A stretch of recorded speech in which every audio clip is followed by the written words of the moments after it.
Bien, mis amados hermanos, vamos a leer un pasaje en el libro que escribió Lucas acerca de la historia de la iglesia en el capítulo número 12, verso número 7 del libro de los Hechos de los Apóstoles. Y yo no sé cuántos de ustedes seguramente se han despertado a medianoche pensando en esa deuda que tiene. ¿A quién le ha pasado eso?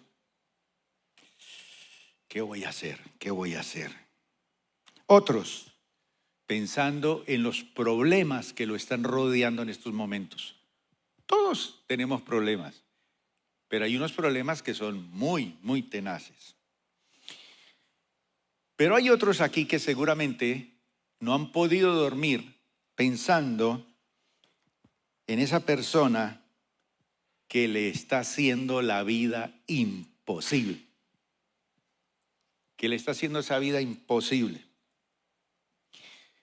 O seguramente está viviendo o experimentando una situación que le oprime.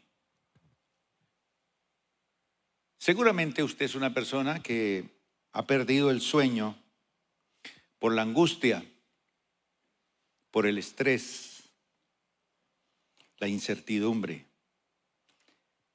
de no saber cómo me voy a zafar de mis enemigos. Enemigos que se han levantado, o deudas, o situaciones que le están rodeando. Sé también que algunos de los que estamos aquí hemos tenido días en los que la intranquilidad por alguna situación ha provocado úlceras en el estómago. A lo mejor esos no vinieron hoy, pero hay muchas personas que sufren de eso. Gastritis, hasta tics nerviosos en el rostro. Personas que hasta del estrés tan tremendo sufren hasta esos problemas faciales que se le vuelve una parálisis ahí en la cara. Hay ocasiones en que las ocasiones en las que uno está atravesando son tan difíciles que sencillamente uno no logra por ninguna razón tranquilizarse. Y eso se torna desesperante. Entonces, si es así, este sermón es para ti, es para tu vida. Y vamos a leer el siguiente versículo. Este versículo es asombroso.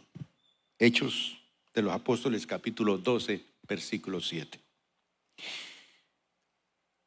Yo no sé cuántos de ustedes, por medio de estos problemas, se sienten como en una prisión, en una cárcel, encerrado y no sabe cómo salir de allí. No sabe. Ahora, ¿qué haría usted si en ese encierro en el que se encuentra le aparece un ángel? ¿Se desmayaría? ¿Se sorprendería? ¿Qué le diría? ¿Cómo se imagina usted que es un ángel? Porque aquí vamos a ver un ángel en acción. ¿Alguien ha tenido la experiencia con un ángel en su vida? ¿No hay nadie? Bueno, allá hay alguien. ¿Qué pasaría si usted en medio de esa noche, donde está usted lleno de incertidumbres, le aparece una luz brillante en el cuarto? Y usted mira esa luz en medio de la incertidumbre. ¿Qué haría con esa luz brillante? Pedro está en una cárcel por la causa del Señor y está encadenado. Sus manos y sus pies están encadenados y están conectados esa cadena a unos grilletes que están allí en el piso. Y de repente sucede algo. En esas noches, en esas incertidumbres, en esos momentos difíciles sucede algo. Y dice así la palabra: de repente, así, de repente. Dice que una luz intensa iluminó la celda donde estaba Pedro encarcelado. Herodes lo había encarcelado. Y cuando él saliera de la cárcel, de esa prisión donde él estaba, iba a ser enjuiciado e iba a ser asesinado. Herodes lo iba a matar. Así que esa prisión era no para pagar una condena y salir, era para pasar de allí a la muerte. Peor la cosa. Y dice que esa luz intensa iluminó la celda y un ángel del Señor se puso al frente de Pedro. Ya se imaginan ustedes la película. Un ángel del Señor frente a Pedro. El ángel lo golpeó en el costado. ¿Para qué? Para despertarlo. Porque Pedro estaba profundamente dormido. Y le dice: rápido, rápido. Así queremos las cosas nosotros, ¿verdad? Rápido. Levántate. Rápido, levántate. ¿Qué siguió después de esa orden? Y las cadenas cayeron de sus muñecas. Se abrieron los candados, se abrió la seguridad, quedó sin cadenas en las manos y las cadenas cayeron al piso. Ahora, ¿qué piensan ustedes de este pasaje que acabamos de leer? ¿Notan algo raro aquí? ¿Qué es lo más raro que encuentra usted en este pasaje? Y cuando uno lee la escritura, uno tiene que buscar cosas así. ¿Qué es lo más raro? No me refiero a que Pedro estuviera en la cárcel. Algún día, por la causa del Señor, uno puede pasar situaciones difíciles. Él está en la cárcel no por ladrón, sino por predicar la palabra de Dios. Herodes lo quiere matar. Y ya el hecho de que Pedro, ¿qué hace un hombre de estos en la cárcel? Allá estaba. Segundo aspecto, que es raro aquí. No me refiero a la aparición del ángel, que ya es algo sobrenatural y sumamente raro. Tampoco. Y está el ángel allí. Tercero, dice que hay una luz brillante que ilumina toda la celda. Tampoco es como central eso, que uno quisiera saber que eso es lo central, ¿no? Tampoco me refiero a que las cadenas cayeron de sus manos, ¡pum!, al suelo, se abrieron los candados. Se va a abrir la puerta de esa prisión para salir libre, porque al otro día lo van a asesinar. Ahora, ¿logran percibir algo más curioso en este episodio de la vida del apóstol? ¿Qué es lo más curioso? Dice que Pedro estaba profundamente dormido. ¿Y cómo es posible que uno está profundamente dormido en la cárcel, con cadenas en las manos, sabiendo que al otro día lo van a matar? ¿Cómo puede uno dormir tranquilo? Dice que no se despertó. Se le aparece el ángel allí. ¿Se despertó él? No. ¿Apareció la luz brillante? Tampoco. Nada. Él estaba profundamente dormido.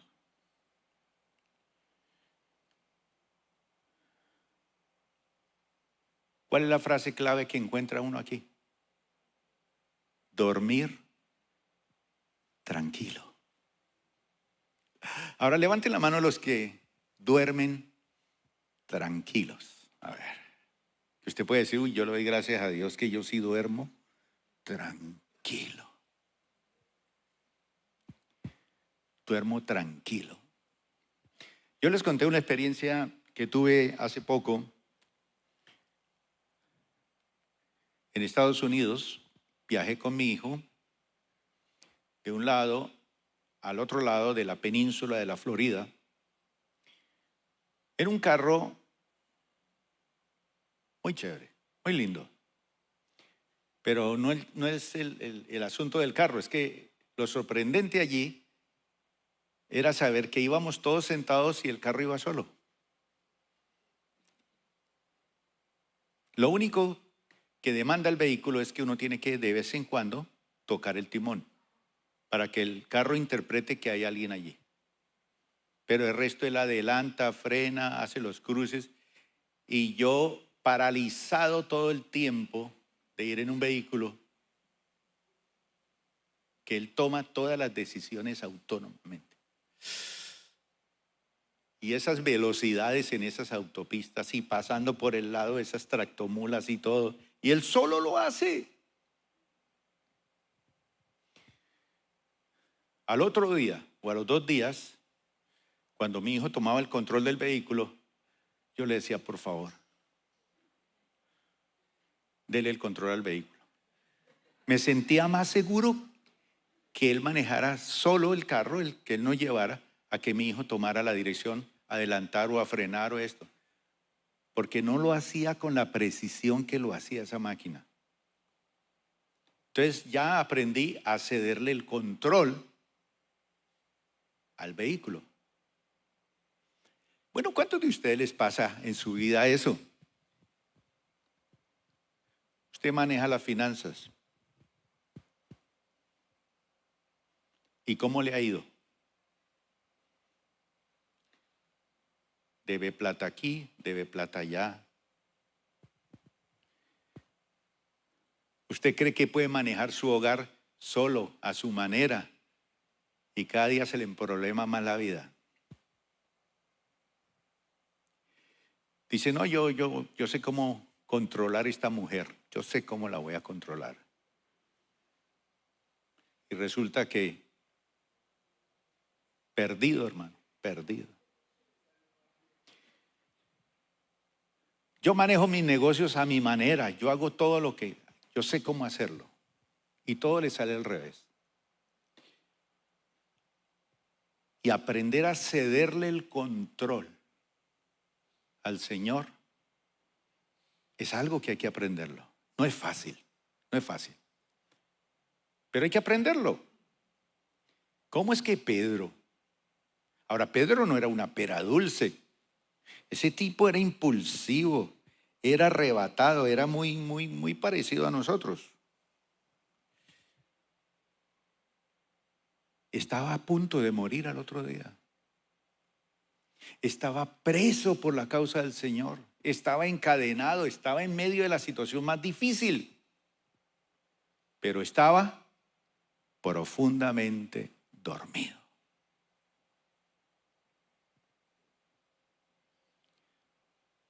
Yo recuerdo una vez, hace muchos años, que mi esposa me despertó a medianoche porque empezó a oír unos ruidos raros. Y me despertó. Hay alguien en la casa. Alguien se metió. Yo le dije, mi hija, vaya y lloro aquí. ¡Pum! Me tiró de la cama. No es fácil dormir tranquilo. ¿Cómo encuentra uno un Pedro durmiendo aquí tranquilo?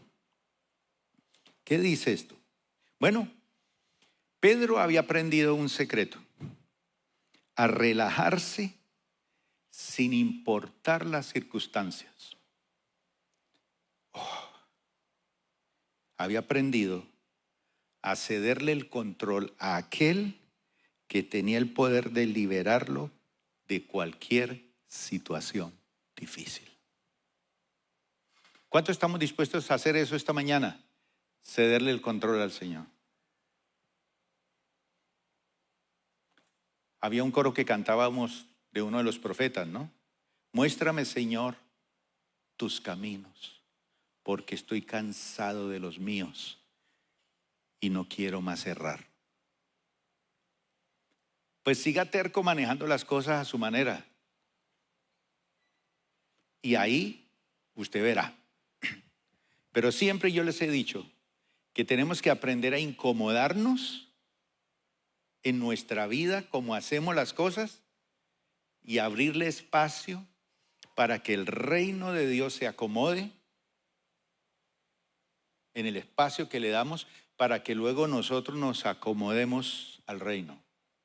No para que el reino se acomode a nosotros, sino damos espacio y luego nosotros nos acomodamos al reino. Y entonces vamos a dormir tranquilos. Pero como usted no quiere dejar que el reino de Dios se establezca en su vida, pues cocines en sus propios jugos. Siga sufriendo, siga llorando, siga lamentándose. Pero si le cede el control al Señor, que no es fácil, vamos a ver cómo hay que hacerlo. Pedro había aprendido a ser feliz a pesar de tener todo en contra. Oiga bien, todo en contra. Pastor, pero ¿cómo puedo ser feliz si tengo a mi esposa en contra mía? Pues así aprende uno. Las deudas, los problemas, las dificultades.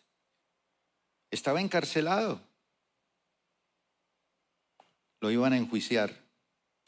¿De dónde vino este aprendizaje? Ya podemos imaginarnos a Pedro recordar un episodio que había pasado en su vida unos meses o tal vez 1 o 2 años atrás, o 3, no sé. Él había pasado una experiencia en medio de una tormenta. Todos hemos tenido tormentas en la vida. Pedro tuvo ese episodio.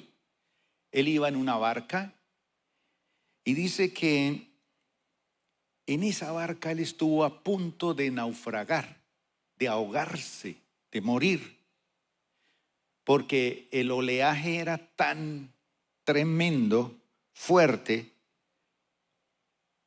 que todos sintieron, él y sus compañeros que eran discípulos del Señor, sintieron la muerte, la pelona la sintieron ahí cerca. Ellos sabían que de ahí no se salvaban. Y Pedro voltea a mirar para un lado, ¿dónde está Jesús? Y cuando ve a Jesús allá tirado encima de una tabla, profundamente dormido. Jesús dormido en medio de la tormenta y los demás luchando con los lazos, con las velas, con el agua, con todo. Allá en el fondo de la embarcación, él dormido, mientras los marineros, incluyéndolo a él, se morían de miedo. Marineros somos todos, mis hermanos, expertos en saber manejar los vientos y las tormentas. Fue entonces que Pedro va y despierta a Jesús, y Jesús hace algo impresionante. Hace enmudecer los vientos. Y eso queda en una bonanza. Todo quieto. Y ellos quedaron plop. Leamos. Al atardecer, Jesús le dijo a sus discípulos: crucemos al otro lado del lago. Esa es la orden del Señor, que debemos cruzar al otro lado. No nos quedemos allí. Tenemos que cruzar a nuevos niveles, a nuevos territorios, a nuevas experiencias. Avancemos. Dios tiene siempre algo bueno para nosotros. Así que dejaron a las multitudes, porque estaban predicando en cierto sector, y salieron con Jesús en la barca, aunque otras barcas siguieron a Jesús. Pronto se desató una tormenta feroz. Y dice que las olas violentas entraban en la barca, la cual empezó a llenarse de agua. Ahora, una cosa es estar aquí en una tina y que se le empiece a llenar, pero otra cosa es allá, fuera en el mar, en el Pacífico, llenándose eso de agua. Y usted mira para allá, agua por todos lados y no hay para dónde. Eso produce una sensación. Entonces empezó a llenarse de agua. Jesús estaba dormido en la parte posterior de la barca, con la cabeza recostada en una almohada. Yo no sé dónde sacó una almohada. Yo pienso que era una de las cuerdas de la misma barca. Y dice que los discípulos lo despertaron. No lo dejaron dormir. Lo despertaron. Maestro, ¿no te importa que nos ahoguemos? ¿Qué va a ser del mundo si nos morimos nosotros? ¿No te importa que se me acabe la familia? ¿No te importa, mire, se mueren estos predicadores? Y dice que gritaron. Y cuando Jesús se despertó, reprendió el viento y dijo a las olas. ¿Qué les dijo? Dígalo duro. Silencio. Qué lindo escuchar esa voz del Señor. Cuando las tormentas, los problemas, las dificultades, los desafíos, lo que no nos deja dormir, escucha esa orden. Silencio. Porque es que esos problemas y esas dificultades sí que hacen ruido y no lo dejan dormir a uno. Entonces les dijo, silencio, cálmense. Oye, ese mar estaba, mejor dicho, cálmese. ¿Cuántos en esta mañana estamos como ese mar de Galilea? Y el Señor nos dice esta mañana, ¿qué? Silencio, cálmese, cálmese. Y de repente el viento se detuvo y hubo una gran calma. Cuando Jesús interviene, listo. Luego, Él les preguntó, ¿por qué tienen miedo? ¿Cómo así que por qué tenemos miedo? ¿No se da cuenta que es que estamos en medio de la tormenta, de los problemas? ¿Todavía no tienen fe? ¿Todavía no tienen fe? Luego Él les preguntó, ¿por qué tienen miedo? ¿Todavía no tienen fe?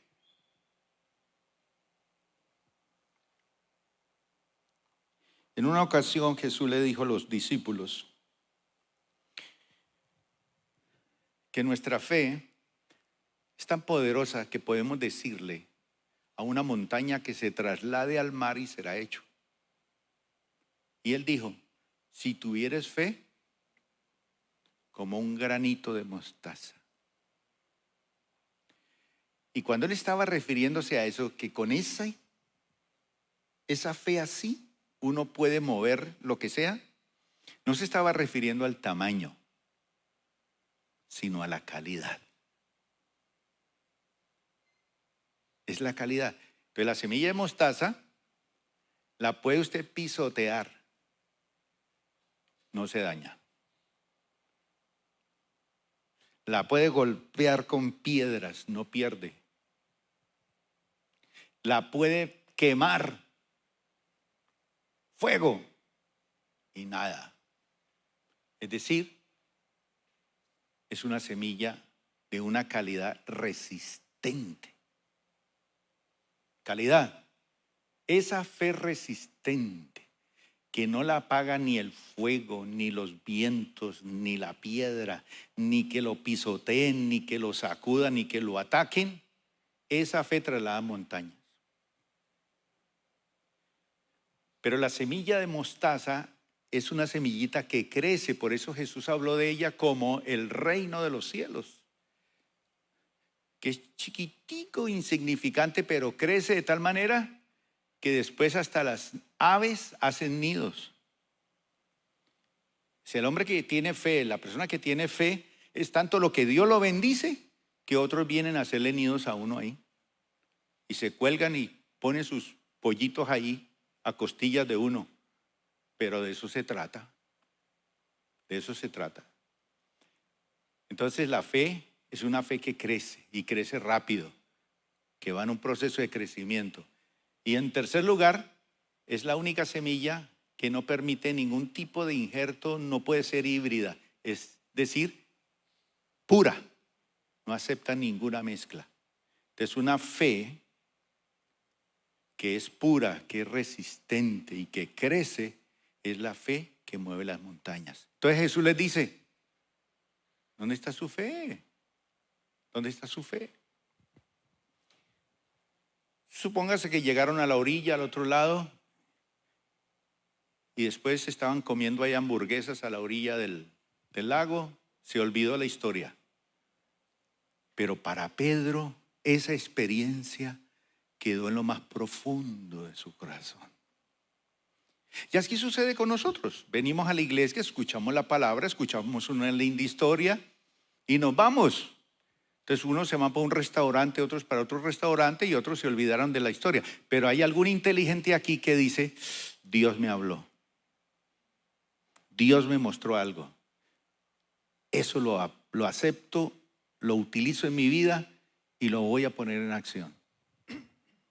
Pues bien, vemos aquí a Pedro que vive esta experiencia en esa barca, en esa tormenta, y luego, con el paso del tiempo, el mismo Pedro, frágil, vulnerable, emocionalista, porque Pedro era muy emocionalista.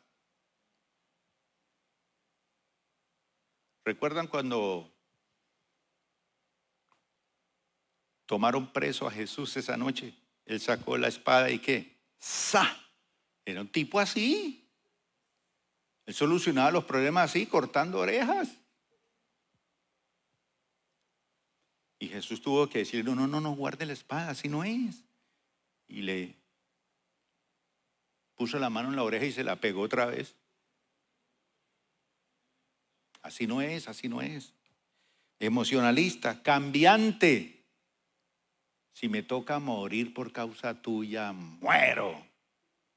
Y Jesús lo mira y le dice, ay, mi hijito, mañana cuando el gallo cante la primera vez, usted habrá cantado 3 veces. Que no me conoce. Y efectivamente, tan emocionalista que hasta con una sierva le dijo, no, yo no lo conozco, ese señor no sé quién es. Y cantó el gallo. Y él se acordó que cuando el gallo cantara la primera vez, él ya había cantado 3 veces, no conozco a Jesús. ¿Lo negó?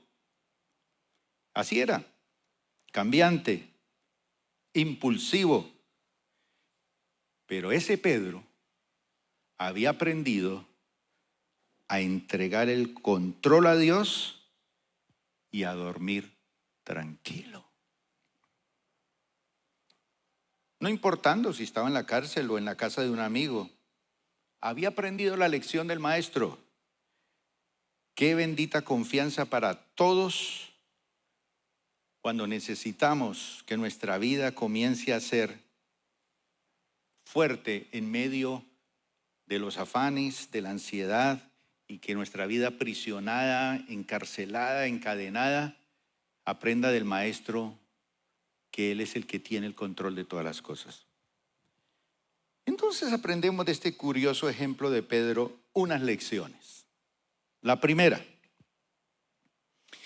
que hay que entregarle a Dios y entender que Dios tiene el control de todo. Entenderlo. Y hay que dejar que Dios actúe, y al hacerlo Él, voy a descargar mis cargas.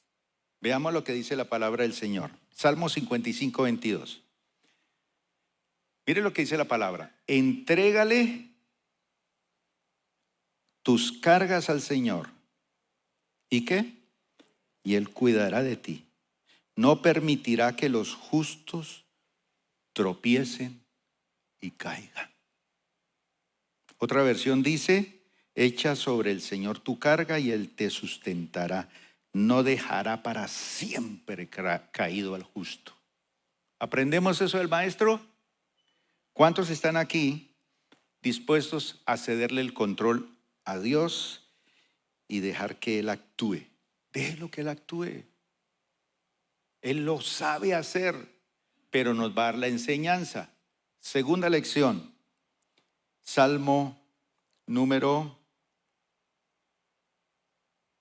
Mateo capítulo 6, versículo número 34.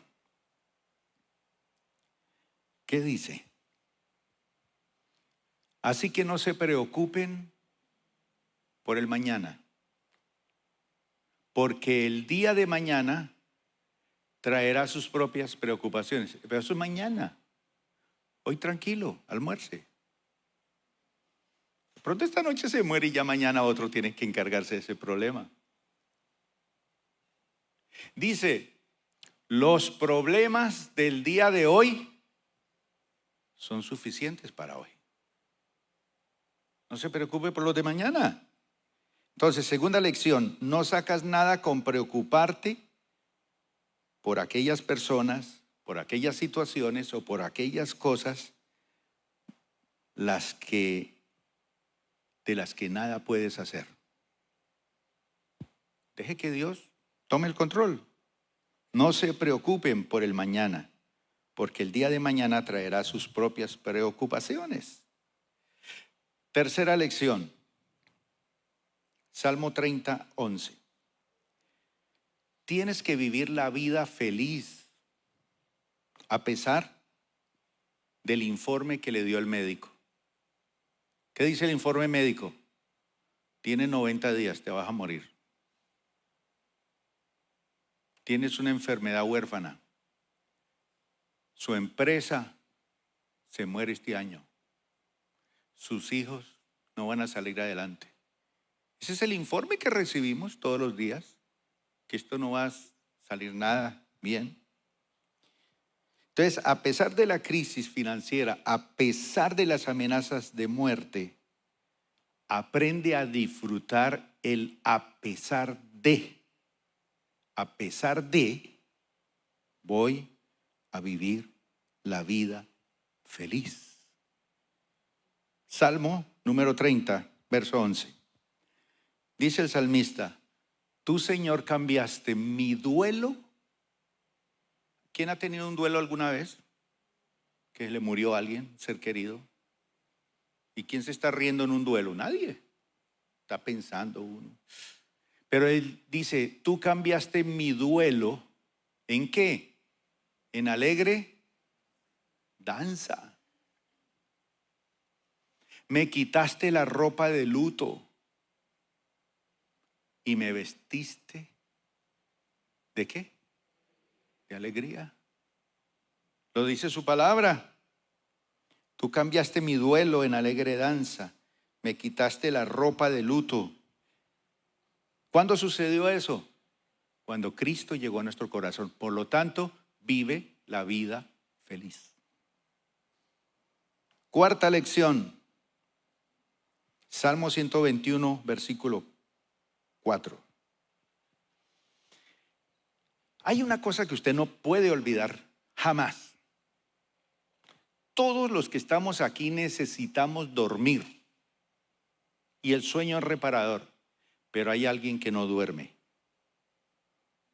¿Qué dice la palabra? Salmo 121, verso 4. En efecto, el que cuida a Israel nunca duerme, ni se adormece. Yo les conté en alguna ocasión que fui a una cita médica donde un cardiólogo, y fui a acompañar a mi esposa.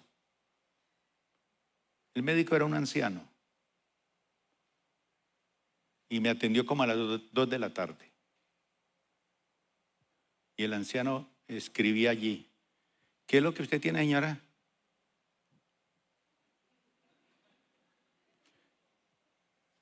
¿Cómo es su nombre? Luego se quedó ahí. ¿Dormido? Y yo miro a mi esposa. Y al rato se despertó. Disculpe, ¿y en qué íbamos? ¿Y de qué es que usted sufre? ¿Qué tal que nuestro Dios le diera sueño? O sea, dice, ni se adormece. Él no está así cabeceando. No. He aquí, no se adormecerá ni dormirá el que guarda a Israel. Y eso lo sabía Pedro, pero lo aprendió después. Lección número 5, Salmo 27, versículo 1. El Señor es mi luz y mi salvación.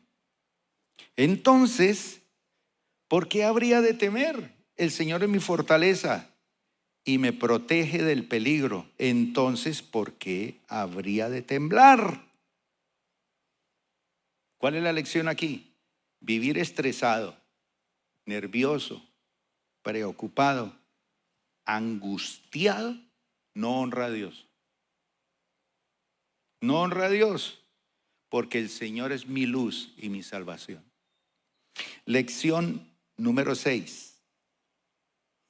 Juan capítulo 14, versículo 27. Les dejo un regalo, dice el Señor. Les dejo un regalo. Paz en la mente y paz en el corazón. Y la paz que yo doy es un regalo que el mundo no puede dar. Así que no se angustien ni tengan miedo. No dejes que los factores externos afecten tu mundo interno. Tranquilo, Él tiene el control. Ya casi termino. Séptima lección. Salmos 18, verso 43. ¿A cuánto les gusta ser victoriosos?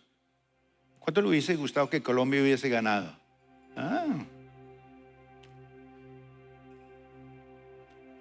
Pero sepa, mi hermano, que en algún momento en su vida Dios te ha dado victorias.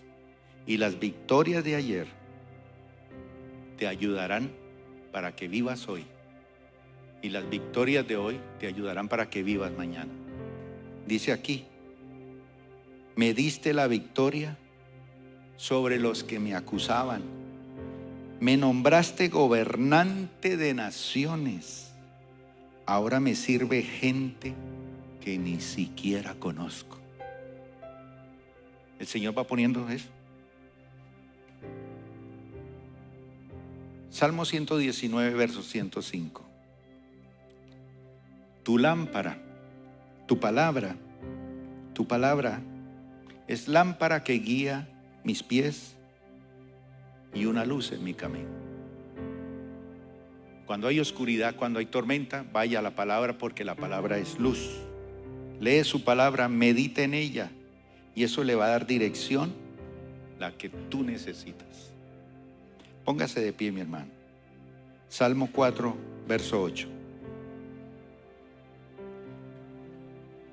Tienes que declarar a diario que tu confianza no viene del banco, ni del amigo, ni de la donación, ni de las ofrendas. Tu confianza viene de Dios. Y eso hay que hacerlo en voz alta. ¿Y cuándo hay que hacerlo? antes de dormir. Proclame la palabra de Dios antes de dormir. Ya, se fue a la cama, ore y proclame la palabra de Dios antes de dormirse. Y eso le va a asegurar algo muy importante: una noche tranquila. En paz me acostaré y dormiré, porque solo tú, oh Señor, me mantendrás a salvo. Un aplauso para eso.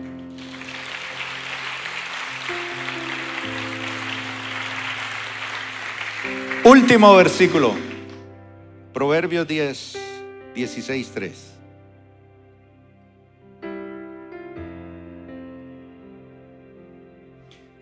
La vida que usted lleva, mi hermano, la vida que usted lleva es el 10% de lo que sucede. Entonces, lo que le está pasando de su vida es el 10%. Pero es un 90% de cómo reaccionamos ante ella. Y si la palabra de Dios está en mi vida, voy a reaccionar. No voy a dejar que ese 10% me desbarate. ¿Cómo me voy a relacionar con la vida? Con lo que dice la palabra.